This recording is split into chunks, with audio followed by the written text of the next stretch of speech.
everyone! How's your Valentine's Day? Nakaduwat na batanan of flowers. Today is bright and sunny in Japan, and having said that, let's test sa Royce chocolate. This is both our first time na makatilaw og Royce chocolate. I'm not gonna send this to Philippines, so let's try this. This one. Royce chocolate. I don't know the name, but let's see.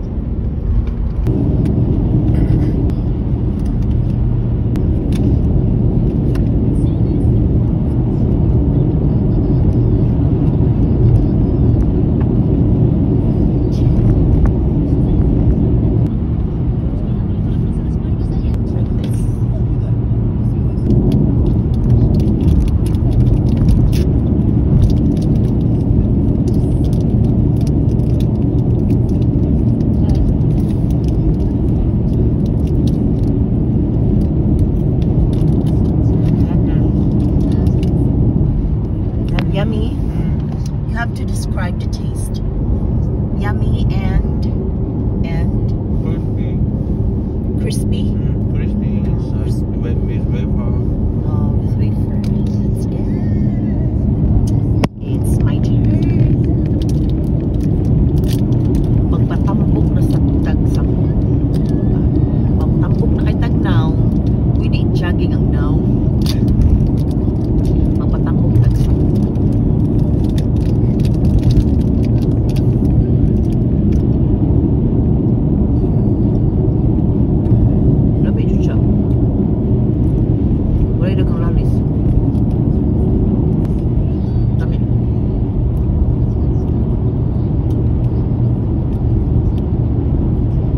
To describe the taste.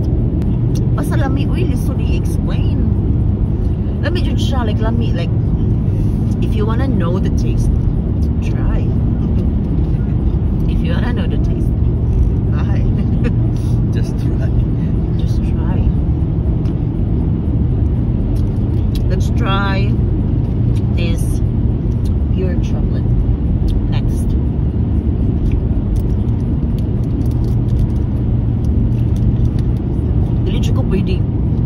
Dili ko pwede nga mahimong food taster nga muhatag og explanation no, sa mga contestant ba.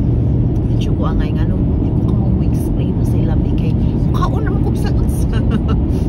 Kaon naman ko bisag unsa basta lami alami oy.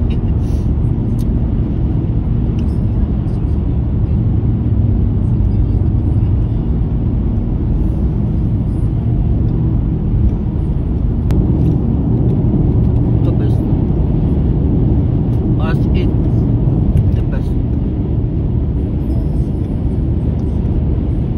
Pure Dushan chocolate.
sugar level.